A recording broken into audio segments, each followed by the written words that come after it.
اعوذ باللہ من الشیطان الرجیم بسم اللہ الرحمن الرحیم۔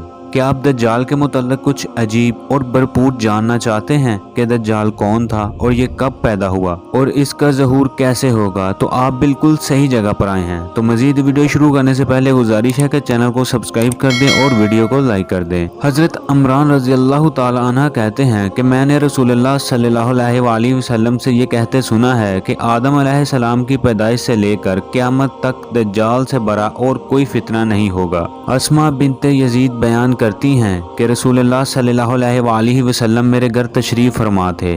آپ صلی اللہ علیہ وآلہ وسلم نے دجال کا ذکر فرمایا کہ اس کے ظہور سے پہلے 3 قحط پڑیں گے۔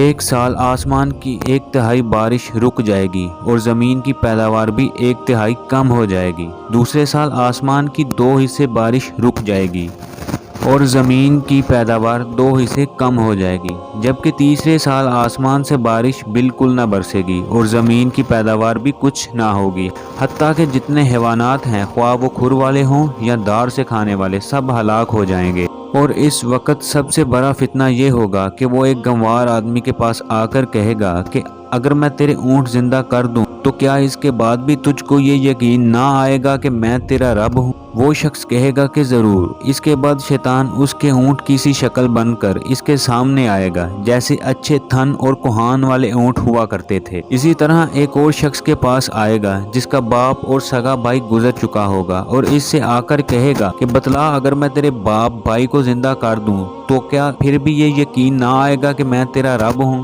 وہ کہے گا کہ کیوں نہیں۔ اس کے بعد شیطان اس شخص کے باپ اور بھائی کی صورت اختیار کر کے آ جائے گا۔ حضرت اسماء رضی اللہ تعالی عنہ کہتی ہیں کہ یہ بیان فرما کر حضور اکرم صلی اللہ علیہ وآلہ وسلم باہر تشریف لے گئے۔ اس کے بعد لوٹ کر دیکھا تو لوگ یہ بیان سن کر بہت فکر مند تھے۔ حضرت اسماء رضی اللہ تعالی عنہ کہتی ہیں کہ آپ صلی اللہ علیہ وآلہ وسلم نے دروازے کے دونوں کوار کو پکڑ کر فرمایا، اسماء کیوں، کیا حال ہے؟ حضرت اسماء رضی اللہ تعالی عنہ نے عرض کیا، یا رسول اللہ صلی اللہ علیہ وآلہ وسلم، دجال کا ذکر سن کر ہمارے دل سینے سے نکل پڑتے ہیں۔ اس پر آپ صلی اللہ علیہ وآلہ وسلم نے فرمایا کہ اگر وہ میری زندگی میں ظاہر ہوا تو میں اس سے نمٹ لوں گا، ورنہ میرے بعد ہر مومن کا نگہبان میرا رب ہوگا۔ دجال قوم یہود میں سے ہوگا، عوام میں اس کا لقب مسیح ہوگا، دائیں آنکھ میں پھلی ہوگی، گھنگرالے دار بال ہوں گے، سواری میں ایک بڑا گدھا ہوگا۔ اس کا ظہور ملک عراق و شام کے درمیان ہوگا، وہاں پر یہ نبوت اور رسالت کا دعویٰ کرے گا، پھر اس کے بعد اصفہان چلا جائے گا، یہاں اس کے ساتھ 70,000 یہودی ہوں گے۔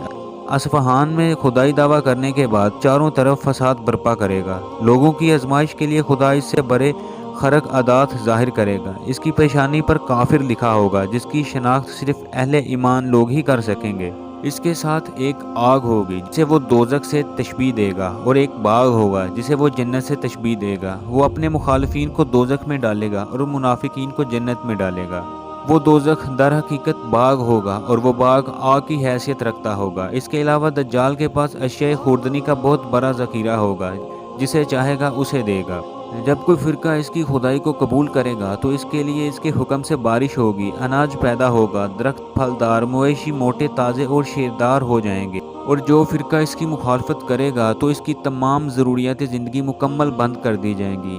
اسی طرح سے وہ مسلمانوں کو بہت ہی تکالیف دے گا، مگر اللہ کے حکم سے مسلمانوں کو اس وقت خدا کا ذکر کھانے پینے کا کام دے گا۔ اس کے خروج سے پہلے 2 سال قحط رہ چکا ہوگا اور تیسرے سال دوران قحط اس کا ظہور ہوگا، اور زمین کے مردہ خزانے جو آج تک کسی کو نہیں ملے وہ اس کے ہمراہ ہو جائیں گے۔ دجال تمام دنیا میں اپنا فتنہ برپا کرے گا، مگر مکہ مدینہ میں یہ داخل نہیں ہو سکے گا، یہاں تک کہ جب یمن کی سرحد میں پہنچے گا اور بہت سارے بددین لوگ اس کے ہمراہ ہو جائیں گے، اور پھر وہاں سے لوٹ مار کر کے وہ مکہ معظمہ کی طرف اپنا رخ کرے گا، لیکن اللہ کے حکم سے کچھ فرشتے مکہ معظمہ کا احاطہ کیے ہوں گے جو اس کو مکہ مکرمہ میں داخل ہونے سے روکیں گے۔ پھر اسی وقت وہ مدینہ منورہ کا رخ کرے گا، مگر اس وقت مدینہ منورہ کے 7 دروازے ہوں گے، تو اللہ تعالیٰ کے حکم سے ہر دروازے میں 2 فرشتے مقیم ہوں گے جو اسے داخل ہونے سے روکیں گے۔ نیز اسی وقت اللہ کے حکم سے مدینہ منورہ میں 3 دفعہ زلزلہ آئے گا، جس سے منافق لوگ خائف ہو کر شہر سے نکل جائیں گے اور دجال کے فتنہ میں مبتلا ہو جائیں گے۔ پھر امام مہدی حضرت عیسیٰ علیہ السلام سے کہیں گے، یا نبی اب لشکر کا انتظام آپ کے سپرد ہے،